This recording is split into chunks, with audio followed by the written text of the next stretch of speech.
آپ اب بڑا مال غنیمت ہے اور جس طرح ہر صحابی کا حصہ ہے آپ کا بھی حصہ ہے، تو ایک نیا کرتا ہی ڈال لیں آپ خرید کے۔ اب جب مشورہ ہو گیا صحابہ میں تو کہنے لگے عمر سے بات کون کرے گا؟ نیا کرتا پہننے کی عمر سے بات کس کو برا لگتا ہے جی؟ نیا کرتا کون بات کرے گا؟ حضرت سیدنا علی المرتضیٰ کا انتخاب ہوا۔ کہنے لگے مولا علی کی بڑی عزت کرتے ہیں، ان سے بڑا پیار کرتے ہیں، ان سے بات کرتے ہیں۔ تو حضرت علی کو بلایا گیا، عرض کی حضور مہربانی فرمائیں حضرت عمر سے کہے نئے کرتے کے لیے۔ آپ فرمانے لگے عمر میری بڑی قدر کرتا ہے، بڑی بات سنتا ہے، پر یہ والا کام نہیں میں عمر سے کہہ سکتا، یہ کسی اور سے کہو۔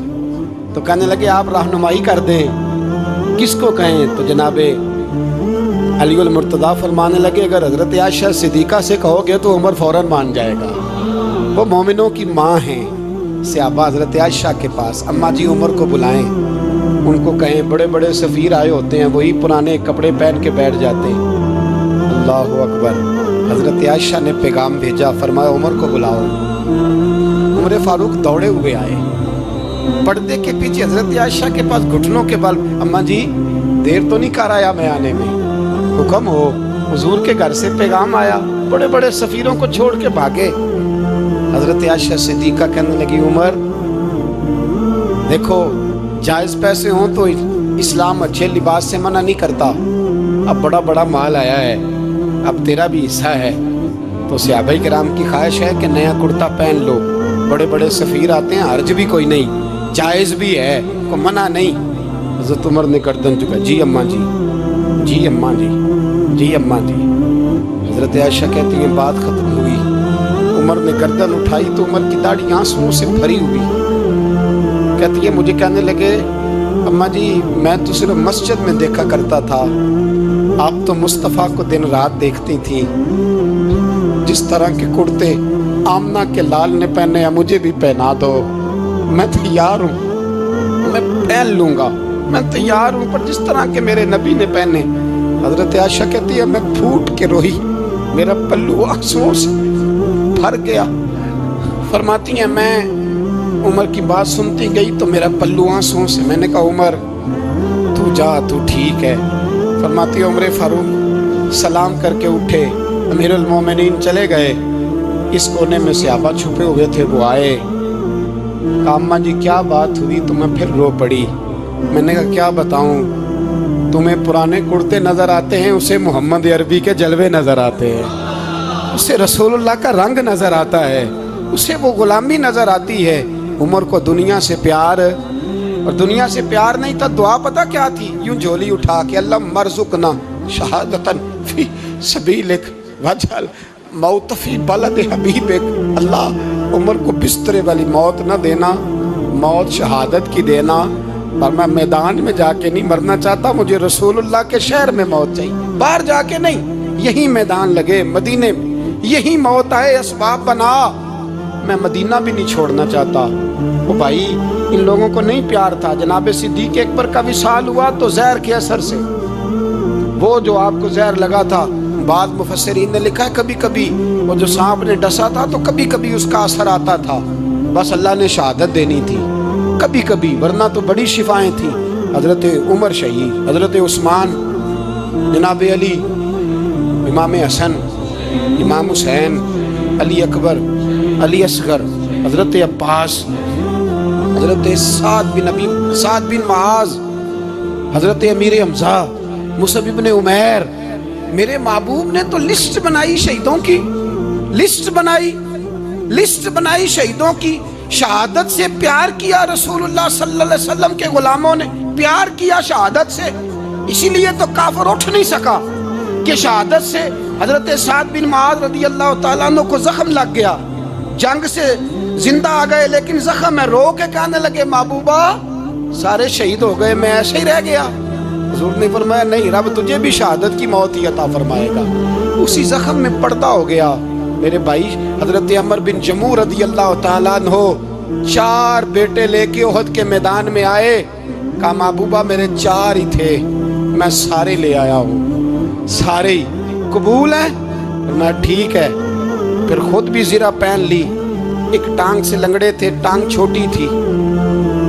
حضور نے فرمایا تو نے کیوں لباس پہن لیا ہے؟ کہا حضور میں نے بھی تو جہاد پہ جانا ہے نا. حضور نے فرمایا تیرے 4 بیٹے جو جا رہے ہیں. تو کہا یا رسول اللہ کیا لنگڑے جنت میں نہیں جا سکتے؟ حضور لنگڑے اللہ کو قبول نہیں, میں نہیں جا سکتا. میرے نبی پاک صلی اللہ علیہ وسلم نے فرمایا نہیں, جنت تو تیرا انتظار کر رہی ہے. کہا حضور پھر میں بھی جاؤں گا, بچے جائیں گے تو میں بھی جاؤں گا. ایک بی بی احد کے دن 3 سال کا بچہ لے کے گھر سے نکلی. بیبیوں کو کہتی ہے میرا خامد بھی بدر میں شہید ہوا, بھائی بھی اور باپ بھی. آج حضور نے پھر بلایا ہے. دل کرتا تھا کوئی جوان بیٹا ہوتا تو میں پیش کرتی, پر اب میرے پاس یہ 3 سال کا ہی ہے. بچہ لیا مدینے میں مسجد نبوی میں. حضرت بلال سے کہنے لگی 2 منٹ حضور کا دیدار چاہیے. نبی پاک آئے, کیسے آئی ہو؟ کہنے لگی محبوبہ میں شہید کی بیٹی, شہید کی بہن, شہید کی بیوہ ہوں. میرے پاس اب جوان تو کوئی نہیں, یہ 3 سال کا ہی ہے. حضور نے مسکرا کے فرمایا یہ کرے گا کیا کرے گا؟ کہنے لگی حضور سنا ہے اسلحہ تھوڑا ہے, ڈھال کی ضرورت ہے. لوہے کی ڈھال ہوتی تھی, جب تلوار آتی تھی تو آگے کی جاتی تھی. کہا محبوبہ میرا شہید کی اماں بننے کو بڑا دل کرتا ہے, یہ میرا 3 سال کا لے جاؤ, جب تیر آپ کی طرف آیا تو میرا بیٹا آگے کر دینا, یہ ڈھال کا کام تو دے گا نا. ہنستے ہوئے محبوب کی آنکھوں میں آنسو آئے. بچے کو پکڑ کے سینے سے لگایا, ماتھا چوما, فرمایا جا تیرے ساتھ وعدہ ہے قیامت کے دن تجھے شہید کی اماں کہہ کے ہی پکارا جائے گا. وعدہ ہے تیرے ساتھ تجھے شہید کی. میرے بھائی مرنے کو دل ہی نہیں مسلمان. میرے نبی پاک صلی اللہ علیہ وسلم نے فرمایا جس کے دل میں کبھی شہادت کی آرزو پیدا نہیں ہوئی, اس کے سینے میں دھڑکنے والا دل مومن کا ہے ہی نہیں, وہ تو منافق ہے.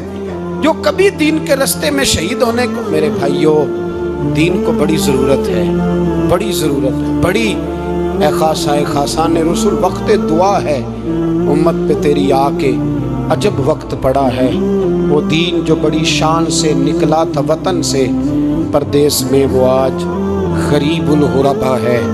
فریاد ہے اے کشتی امت کے نگہباں, بیڑا یہ تباہی کے قریب آن لگا ہے. اور ایک شاعر قلم توڑ گیا, کہنے لگا تجھ سے فریاد ہے اے گنبد خضرا والے, تجھ سے فریاد ہے اے گنبد خضرا والے, کعبے والوں کو ستاتے ہیں کلیسا والے. تجھ سے فریاد ہے اے گنبد خضرا. اپنے اندر دین کا درد پیدا کرو, ذوق پیدا کرو, مسلمان بن کے جینا سیکھو. جب کوئی برادری پوچھے تو کہو میں محمدی ہوتا ہوں, میں مصطفی ہوتا ہوں, میں رسول اللہ کا غلام ہوتا ہوں, میں پہلے مسلمان ہوں, باقی کچھ بعد میں ہوں. خدا را اپنے گھر میں پردہ کراؤ, خدا را رزق حلال کھاؤ. اگر پردے نہ ہوں, رزق حلال نہ ہو تو جذبہ جہاد پیدا نہیں ہوتا. خدا را اپنے اندر انقلاب برپا کرو, دین کے لیے جینا سیکھو. دین بڑا تڑپتا ہے, دین بڑا روتا ہے. رسول اللہ آج تجارت کرنے والے ملتے ہیں, آج سیاست کرنے والے ملتے ہیں, دین والے نہیں ملتے, دین کے درد والے نہیں ملتے. اپیل ہے آپ سے, آج رات 2 نفل پڑھ کے اور کچھ نہ ہو سکے تو مسلمانوں کے لیے دعا ضرور کر دینا, ان کے لیے دعا ضرور کر دینا. اپنے آپ کو بیدار کرو, بیدار کرو. بھئی ہم تو آج تک اس لیے ڈر رہے ہیں کہ ہمارا چہرہ ہی نبی پاک جیسا نہیں بن سکا, تو داڑھی رکھنے میں بھی ہم ڈرتے ہیں, نمازی بننے, مسجد آباد کرنے میں, مسلمان کہلانے میں بھی تک خوف ہے. تو بتلاؤ نا اس سے آگے بات کب چلے گی؟ جہاد کی بات تو بڑی آگے جا کے ہے. بدل جاؤ, رسول اللہ کا غلام بن کے جینا سیکھو. نبی پاک صلی اللہ علیہ وسلم کی غلامی کا پٹا اپنے گلے میں ڈالو. یہی امام حسین کی سوچ ہے, یہی امام علی مقام کا پیغام ہے. اس کو کبھی فراموش نہ کرنا. امام حسین ہمیں بتا گئے سارا کچھ لٹ جائے پر دین کے اندر کوئی نقص واقعہ نہ ہونے پائے. کوئی شرابی, کوئی بے ایمان, کوئی لٹیرا کبھی اس کے سپورٹر نہ بننا. ہمیشہ وہ کسی شاعر نے کہا تھا ہم سے نہ رقم ہوں گے قصیدے یزید کے. کسی نے کہا کسی ظالم نے میری سپورٹ کر, میری بات کر, تو اس نے کہا ہم سے نہ رقم ہوں گے قصیدے یزید کے. کیونکہ ہم لوگ تو حسین کے سیرت نگار ہیں، ہم لوگ تو حسین کے سیرت نگار ہیں۔ یہ محرم کے جو دن ہے یہ انقلاب کے دن ہے، رونے پیٹنے کے نہیں، انقلاب کے دن، جذبوں کی بیداری کے دن، ظلم کی آنکھوں میں آنکھیں ڈالنے کا جذبہ پیدا کرنے کے دن۔ اس کو اسی رنگ میں لو۔ اے خالق کائنات، اپنے محبوب کی امت پہ رحم فرما اور اپنے فضل سے ہمیں دلوں میں جذبہ جہاد اور شوق شہادت عطا فرما۔ آخر دعوانا ان الحمد